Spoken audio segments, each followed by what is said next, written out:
10. 산과 들과 바다에서 나는 것. 드디어 톡토가 기다리고 기다리던 산과 들과 바다에서 나는 것을 먹는 점심시간이 왔다. 산과 들과 바다에서 나는 것은 다름 아닌 교장 선생님이 생각해 도시락 반찬을 두고 하는 말이었다. 가령 대부분의 교장 선생님들 같으면 도시락 반찬에 대해 아이가 반찬을 가리지 않도록 연구를 하십시오 라든지 영양이 치우치지 않도록 부탁합니다 라고 말하겠지만 도모의 학원의 교장 선생님은 언제나 단 한마디 산과 들과 바다에서 나는 것을 싸서 보내주십시오 하고 아이들 부모에게 부탁했던 것이다. 산과 들은 이를테면 야채나 육류 같은 것. 육류는 산에서는 나는 것은 아니지만 크게 나누면 소나 돼지나 닭이 육지에 살고 있으니까 산에 속한다고 본다. 그리고 바다는 멸치조림이나 해산물 등 그러니까 이 두 종류를 반드시 도시락 반찬으로 싸 보내라는 것이다. 토토의 엄마는 그 말을 듣고 정말 이 어른은 필요한 것을 간단하고 쉽게 표현할 줄 아는 분이로구나 라며 감탄하고 말았다. 그런데다 엄마는 산과 들과 바다로 나뉜 것만으로도 무슨 반찬을 쌀까 궁리하기가 전혀 번거롭지 않게 여겨졌으니 참 신기한 일이었다. 교장 선생님은 산과 들과 바다에 덧붙여 무리하지 말 것, 사치스럽지 않을 것이라고 당부했기 때문에 산과 들은 우엉조림과 달걀 부침, 바다는 오징어포 조림이라도 괜찮았으며 더욱 간단한 예를 들자면 김과 매실 장아찌도 상관이 없었다. 그리고 아이들도 토토가 어제 처음 보았을 때 너무너무 부러웠던 것처럼 점심시간에 교장 선생님이 자기들의 도시락을 들여다보며 산과 들과 바다에서 나는 거 다 싸왔지?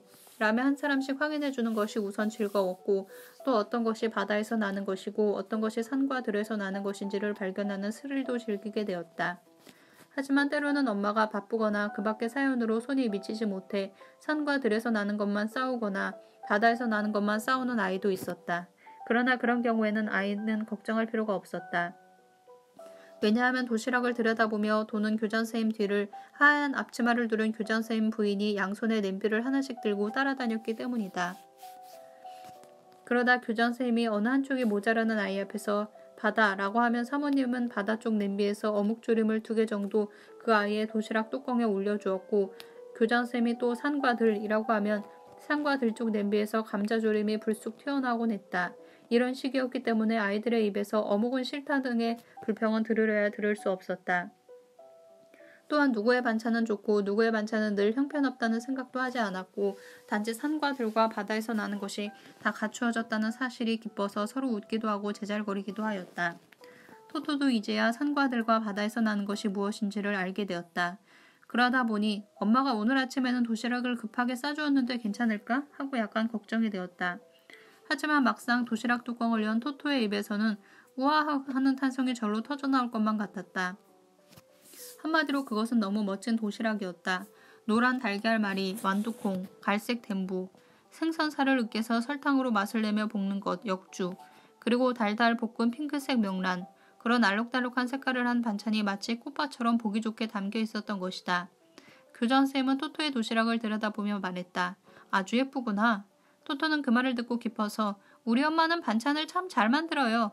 하고 말했다. 교장 선생님은 그러니? 하고 말한 후 갈색 덴부를 가리키며 토토에게 물었다. 그런데 이건 바다에서 나는 거니? 산과들에서 나는 거니? 토토는 덴부를 가만히 들여다보며 생각에 잠겼다. 글쎄 어느 쪽이지? 색깔로 봐서는 산에서 나는 것 같은데 그도 그럴 것이 흙처럼 짙은 갈색이었으니까. 하지만 잘 모르겠다 싶어서 결국엔 모르겠어요 하고 대답했다. 그러자 교장 선생님은 큰 소리로 모두에게 물었다. 덴부는 산과 들 바다 어느 쪽이지? 아이들은 잠시 생각한 후 제각기 산이니 바다니 하고 외쳐댔다. 그래서 어느 쪽인지 쉬 정해지지 않았다. 아이들의 외침소리가 잠잠해지자 교장 선생님은 말했다. 잘 듣거라. 덴부는 바다란다. 왜요? 뚱뚱한 남자애가 물었다. 그러자 교장 선생님은 책상으로 이루어진 원의 한가운데에 서서 이렇게 설명했다. 덴부는 삶은 생선살을 잘게 으깨서 볶아 만든 것이니까. 아하! 아이들은 일제히 감탄했다. 그때 누군가가 불쑥 선생님 토토네 덴부 좀 봐도 돼요? 하고 물었다. 교장 선생님이 그래 그러렴 하고 말하기가 무섭게 아이들은 우르르 토토에게로 몰려가 덴부를 봤다. 물론 덴부가 뭔지 알고 있고 먹어본 적도 있지만 교장 선생님의 말을 듣고 갑자기 흥미가 생긴 아이도 있을 것이고 또 자기네와 토토네는 어떻게 다른지 궁금한 마음에 보고 싶어하는 아이도 있었을 것이다. 아무튼 덴부를 보러 온 아이들 중에는 킁킁거리며 냄새를 맡아보는 아이도 있어 토토는 혹시 콧김에 덴부가 날리지 않을까 조금은 걱정스러웠다.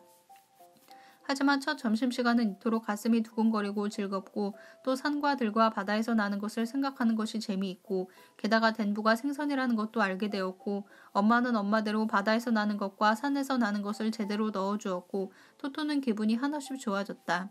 모든 게 다 좋아. 그리고 엄마가 싸준 도시락에 만나서 더더욱 기분이 좋았다. 10일 꼭꼭 씹어요. 그런데 다른 학교 같으면 이쯤에서 되게 잘 먹겠습니다 라고 할 텐데 도모의 학원은 또 그 전에 모두가 합창을 한다는 것이 특이했다. 교장선생님이 원래 음악가이기도 해서 점심 먹기 전에 부르는 노래를 만들었던 것이다. 이 노래는 영국 사람이 만든 곡에다 교장선생님이 가사를 붙이시는 곡이었다. 하기야 원래부터 있던 노래에 선생님이 가사를 바꿔 달았다는 표현이 맞겠지만 아무튼 원래의 곡은 그 유명한 배를 저어라 row your boat의 row row row your boat gently down the stream merrily merrily merrily merrily Life is but a dream인데 여기에다 교장 선생님이 붙인 가사는 다음과 같았다. 꼭꼭 씹어요 모든 음식을 씹어요 씹어요 씹어요 씹어요 모든 음식을. 그리고 이 노래를 다 부르고 나면 그때서야 아이들은 잘 먹겠습니다 라고 일제히 외치는 것이었다. 배를 저어라의 멜로디에 꼭꼭 씹어요라는 놀라울 만치 딱 들어맞았다. 참고로 이 노래는 우리식으로 따라 부르자면 도도도째로 끝나는 말은 바로 그 노래이다.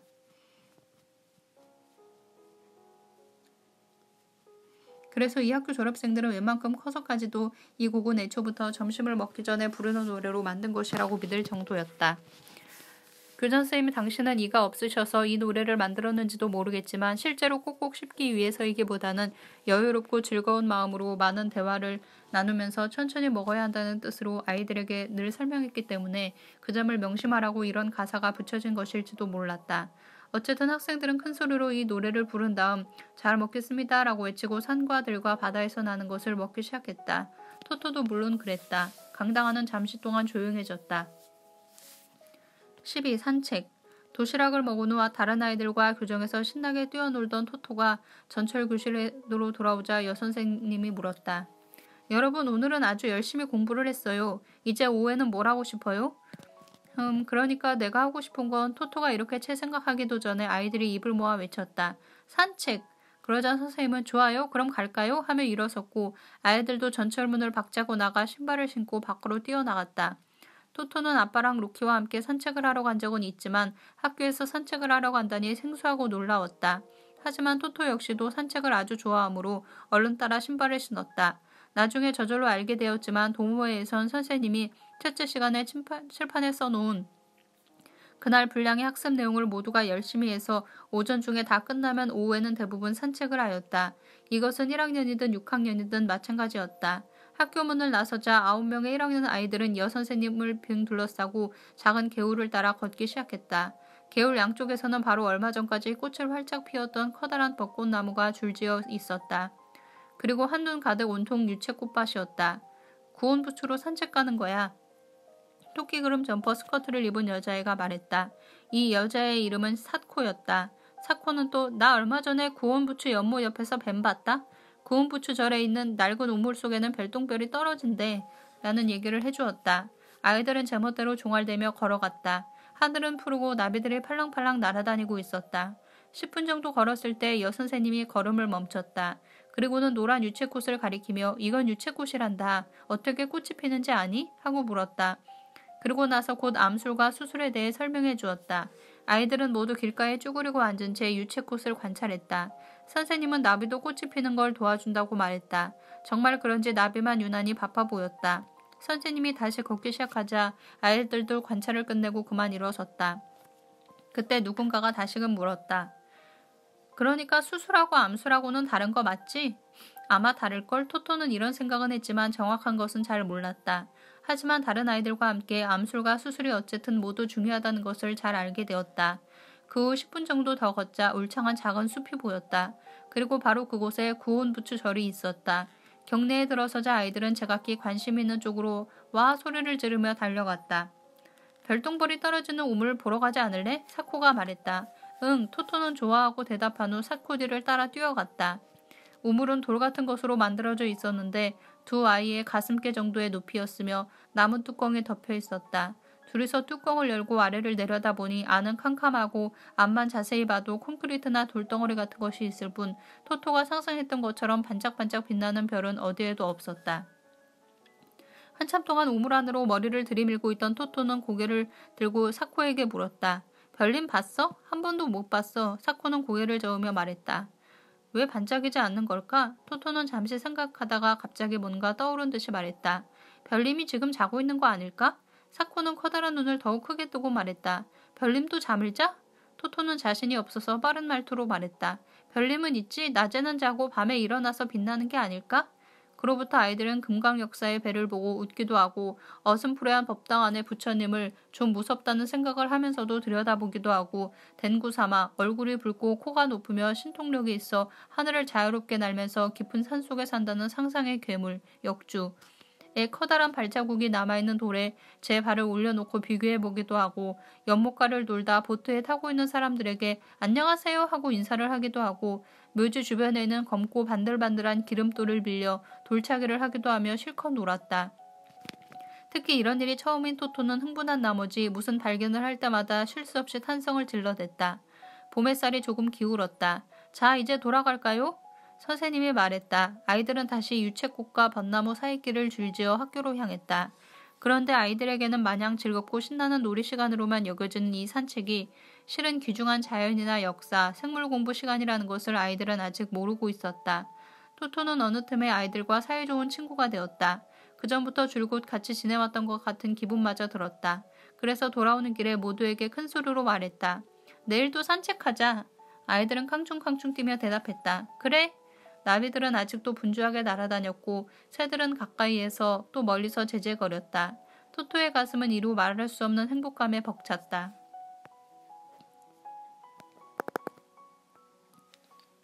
13. 교가 토토에게는 그야말로 새롭고 놀라움으로 가득 찬 도모의 학원에서의 하루하루가 흐르고 있었다. 어제도 오늘도 어서 학교에 가고 싶어 아침까지 기다리기가 지루했다.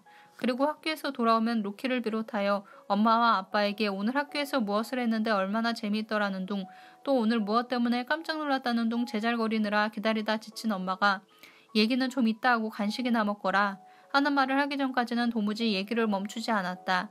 토토는 아무리 학교에 익숙해져도 역시 매일같이 할 얘기가 산더미처럼 많았던 것이다. 그래도 이렇게 할 얘기가 많다는 건 감사할 일이야. 엄마는 진심으로 기쁘게 생각했다. 어느 날 토토는 학교에 가는 전철 안에서 불쑥 이런 생각이 들었다. 도모에 교과가 있었던가? 그런 생각이 들자 빨리 학교에 가고 싶어 앞으로 2역이나 남아있는데도 지우가오카역에 도착하면 바로 내릴 수 있도록 준비 땅 하는 자세로 문 앞에 서서 기다렸다. 덕분에 한 구간 전에 문이 열렸을 때 올라타려던 한 아줌마는 웬 여자애가 문 앞에서 준비 땅 하는 자세로 있는 것을 보고 내리려나 보다 했는데 그대로 움직이지 않고 있자 왜 문 앞을 가로막고 있는 거냐? 며 올라탔다. 그럴 정도였으니 역에 도착하자마자 토토가 총알처럼 재빨리 내렸으리란 상상은 쉬할 수 있는 일이다.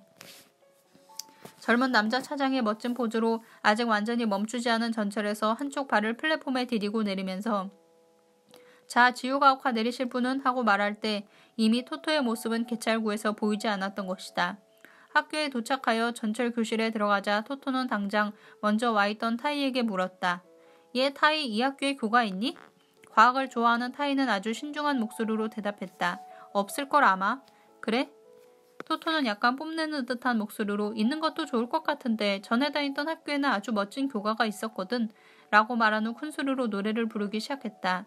센주쿠 연못은 얕지만 위인의 가슴을 깊게 퍼올려 비록 짧은 기간이었지만 1학년에게는 어려운 말도 많은 가사였지만 토토는 잘 기억하고 있었다. 물론 기껏해야 이 한 소절뿐이었지만 다 듣고 난 타이는 조금 감격한 듯 머리를 2번 정도 가볍게 흔들며 하고 말했다. 그때쯤에는 다른 아이들도 와 있었는데 모두들 토토가 어려운 말을 사용하는 것을 보고는 존경과 동경심을 내비치며 우아하고 감탄했다. 그러자 토토가 말했다. 얘들아, 교장선생님한테 교가 만들어달라고 하자. 마침 토토의 노래를 들었던 아이들도 그런 생각을 하던 중이라 그래 그러자 하며 모두가 우르르 교장실로 몰려갔다. 교장선생님은 토토의 노래를 듣고 또 모두의 희망을 들은 후 좋아, 그럼 내일 아침까지 만들지 하고 말했다. 아이들은 약속이에요? 하고는 다시 우르르 교실로 돌아갔다. 이윽고 다음날 아침이 왔다. 교장선생님은 모두 교정으로 모이라는 사항을 각 교실에 전달했다. 토토와 아이들은 기대에 부푼 가슴으로 교정에 모였다. 교장선생님은 교정 한가운데에 칠판을 옮겨다 놓고 말했다. 자, 여러분의 학교 도모의 학원의 교과입니다. 교장선생님은 칠판에 5선을 그린 뒤 다음과 같이 음표를 달았다. 그리고 손을 지휘자처럼 힘차게 들어올리더니 자, 다같이 불러보자 며 휘휘저어 박자를 맞추었다. 전교생 50명은 모두 선생님의 목소리에 맞춰 노래를 불렀다. 도모에 도모에 도모에 겨우 이것뿐이에요? 잠시 후 토토가 물었다. 교장선생님은 의기양양하게 대답했다. 그래. 토토는 아주 실망한 목소리로 선생님에게 말했다. 난 좀 더 어려운 게 좋은데 센주쿠 연못은 얕지만처럼. 선생님은 빨개진 얼굴로 웃으면서 말했다. 마음에 안 드냐? 난 좋은 것 같은데. 이윽고 다른 아이들도 덩달아 투덜거렸다. 이건 너무 간단해서 싫어요. 교장선생님은 약간 섭섭해하는 것 같았지만 딱히 화는 내지 않고 말없이 지우개로 지워버렸다. 토토는 선생님한테 너무했나 싶기도 했지만 결국 우리가 바랬던 건 좀 더 멋진 곡이었는 걸 뭐 어쩔 수 없잖아 하고 생각했다.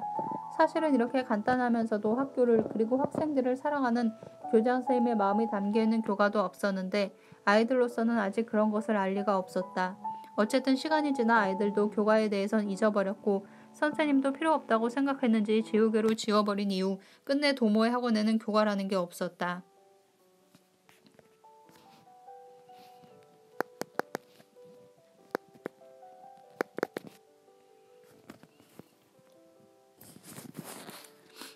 원래대로 해놓거라. 오늘은 토토가 대작업을 한 날이었다. 왜냐하면 토토가 가장 소중하게 여기는 지갑을 그만 학교 화장실에 빠뜨렸기 때문이었다. 돈은 한 푼도 들어있지 않지만 화장실까지 갖고 다닐 정도로 소중한 지갑이었다. 그것은 빨강, 노랑, 초록 체크무늬 헝겊으로 된 납작한 네모 모양의 삼각형 뚜껑이 달려있고 또 단추가 달린 곳엔 은색 영국 개 모양의 브로치 같은 것이 달려있는 정말 세련된 것이었다. 토토는 어렸을 때부터 화장실에 가서 용변을 본 후에는 꼭 아래를 내려다보는 이상한 버릇이 있었다. 덕분에 이미 학교에 들어가기 전에도 밀짚 모자나 레이스 모자를 몇 개나 밑에 떨어뜨렸었다. 그러면 오늘날처럼 수세식도 아닌데다 아래는 정화조였기 때문에 모자는 대개 그곳에 뜬 채 버려지곤 했었다. 그래서 엄마는 언제나 볼 일이 끝나도 아래를 보지 말 것이라고 토토에게 단단히 주의를 주었었다. 그런데도 토토는 이날 수업이 시작되기 전에 화장실에 가서 결국 아래를 또 보고 말았다. 그리고 그 순간 잘못 들고 있었던지 그 소중한 지갑이 퐁당하고 밑으로 떨어져 버렸던 것이다. 하고 토토가 비명을 질렀을 때 이미 어두컴컴한 정화조 속 어디에도 지갑은 보이지 않았다. 하지만 토토는 울거나 포기하지 않았다. 토토는 곧장 사원 아저씨, 요즘의 기사의 헛간으로 달려가 물 뿌리기용 자루바가지를 둘러매고 왔다. 아직 키가 작은 토토에게 자루바가지의 손잡이는 키보다 2배는 길었지만 상관하지 않았다. 토토는 학교 뒤편으로 돌아가 분뇨 퍼내는 구멍을 찾았다. 화장실 외벽 근처에 있는 줄 알았는데 그럴듯한 것이 어디에도 보이지 않았다. 한참 동안 찾다 보니 벽에서 1m 떨어진 지면에 둥근 콘크리트 뚜껑이 있었다. 토토는 아무래도 그것이 분뇨를 퍼내는 구멍 같다고 판단했다. 간신히 뚜껑을 드러내자 구멍이 뻥 뚫려 있었고 그곳은 틀림없이 분뇨 퍼내는 구멍이었다. 머리를 들이밀고 들여다본 토토는 자기도 모르게 혼잣말이 흘러나왔다. 어떻게 된 게 구원부츠에 있는 연못만큼 크네? 그때부터 토토의 대작업이 시작되었다. 자루바가지를 안으로 밀어넣어 분뇨를 퍼내기 시작했던 것이다. 처음에는 대충 지갑이 떨어진 쪽 언저리를 떠냈지만 어찌된 게 깊기도 하고 어둡기도 한 게 위는 3개의 문으로 나뉘어져 있는 화장실의 밑은 하나의 연못처럼 상당한 크기였다. 게다가 머리를 너무 들이밀면 안으로 빠질 것 같아 우선은 퍼내고 보자는 생각이 들었고 그렇게 퍼낸 것을 구멍 주위에 쌓아 올리기 시작했다. 물론 한 바가지씩 퍼낼 때마다 지갑이 섞여있지 않은지 꼼꼼하게 검사를 했다. 그런데 금방 찾을 수 있을 것이라고 생각한 지갑은 어디에 숨어 있는지 도무지 바가지 안으로 들어올 생각을 하지 않았다. 그러는 사이에 수업 시작을 알리는 벨이 울리고 말았다. 어떡하지? 토토는 약간 망설였지만 이내 애써 여기까지 했는걸? 하고 작업을 계속하기로 했다. 대신 아까보다 더욱 열심히 퍼냈다. 제법 분뇨 더미가 쌓였을 때였다. 마침 교장선생님이 화장실 뒷길을 지나갔다. 선생님은 뭔가 분주하게 움직이고 있는 토토에게 가까이 다가 물었다. 뭐 하는 거니? 토토는 손을 멈추는 시간도 아까웠다. 그래서 자루바가지를 계속 밀어넣으며 대답했다. 지갑을 떨어뜨렸어요. 그래? 교장선생님은 단지 그렇게 말한 후 늘 산책하던 모습으로 뒷짐을 지고 어디론가 가버렸다. 그로부터 또 시간이 한참 지났다. 지갑은 아직 찾지 못했다. 분뇨 더미는 점점 높아져만 갔다. 그때 교장선생님이 또 지나가며 물었다. 찾았니? 땀에 흠뻑 젖고 뺨까지 새빨개진 토토는 분뇨 더미에 온통 둘러싸인 채 대답했다. 아니요, 아직. 선생님은 토토의 얼굴을 조금 더 가까이서 쳐다보며 친구 같은 목소리로 말했다. 끝나고 나면 전부 원래대로 해놓거라. 그리고는 또 아까와 마찬가지로 어디론가 가버렸다. 네, 토토는 씩씩하게 대답한 후 다시 작업에 몰두했다. 그러다가 문득 정신을 차리고 분뇨 더미를 쳐다보니 앞이 캄캄했다. 끝나고 나면 전부 원래대로 해놓기는 하겠지만 물은 어떻게 하면 좋지? 정말 그랬다. 수분은 점점 비면으로 스며들어 이미 그 형태가 없었던 것이다. 토토는 일하던 손을 멈추고 지면으로 스며든 수분을 어떻게 처리해야 교장선생님과의 약속을 지킬 수 있을지 생각해 보았다. 수분이 스며있는 흙을 조금 떠서 제자리에 갖다 넣으면 되겠지. 마침내 분뇨가 산더미처럼 쌓이고 화장실 연못은 거의 바닥에 드러났다. 그런데도 지갑은 끝내 나오지 않았다. 어쩌면 화장실 언저리나 바닥에 착 달라붙어 있는지도 모를 일이었다. 하지만 토토는 지갑을 찾지 못해서도 만족스러웠다. 제 힘으로 이렇게까지 찾아보았으니까. 실은 그 만족스러움 속에는 교장선생님이 자기가 한 행동을 야단치기는커녕 신뢰해 주었으며 또 하나의 인격체로 대해주었다는 충족감이 포함되어 있었겠지만 당시의 토토로서는 그렇게 어려운 내용은 아직 알 수가 없었다. 어쨌든 다른 선생님들이나 어른들 같으면 이런 때에 토토의 행동을 보고 무슨 짓을 하고 있는 거야 라든지 위험하니까 그만두라고 했을 것이고 또는 반대로 도와줄까 하고 말하는 사람도 있었을 것이다. 하지만 도모의 학원의 교장 선생님은 끝나고 나면 전부 원래대로 해놓거라 하는 말밖에 하지 않았다. 엄마는 나중에 토토한테서 이 얘기를 듣고는 다시 한번 너무 멋있는 교장 선생님이라고 생각했다. 이 사건 이후 토토는 화장실에서 절대로 아래를 내려다보지 않게 되었다. 그리고 교장 선생님을 정말 신뢰할 수 있는 사람이라고 생각했으며 전보다 더 선생님을 좋아하게 되었다. 토토는 교장 선생님과 약속한 대로 분뇨 더미를 무너뜨려 원래 있던 화장실 연못에 도로 넣었다. 퍼낼 때는 그렇게 힘들었는데 도로 넣는 것은 금방 끝이 났다. 수분이 스며든 흙도 바가지로 조금 긁어 넣었다. 그리고 지면을 평평하게 만든 후 콘크리트 뚜껑을 정확히 원래대로 닫아놓고 자루바가지도 헛간 제자리에 갖다 놓았다. 그날 밤 자기 전에 토토는 어둠 속으로 떨어지고 있는 예쁜 지갑을 떠올리며 역시 아깝다는 생각이 들었지만 낮 동안의 피로로 금방 잠이 왔다. 그 시각 토토가 그토록 분주했던 주변의 지면은 아직도 마르지 않은 채 달빛 아래서 아름다운 물건처럼 반짝반짝 빛나고 있었다. 지갑도 어디선가 조용히 반짝이고 있었을 것이다.